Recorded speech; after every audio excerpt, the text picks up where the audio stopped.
Hi everyone, welcome to the channel. In this video, I will tell you and show you how you can very quickly and easily disable GIF comments in the application Instagram. Please friends, do not forget to subscribe to the channel, also write your comments and be sure to put your likes under the video.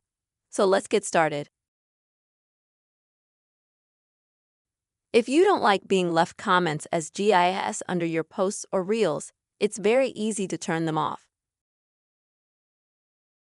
To do this, open the Instagram app and then go to your page. On the top right, click on the three bars to go to Settings. Scroll down a bit and find the Comments option. Open it up. Here you will be able to see all the settings related to comments on your page. As you can see, there is a separate option for GIF comments here. You can easily disable them just by clicking this option. After that, no GIF comments will come to you under your posts or reels. With this very simple and quick method, you can easily disable GIF comments in Instagram app. I really hope this video helped you and was helpful to you friends.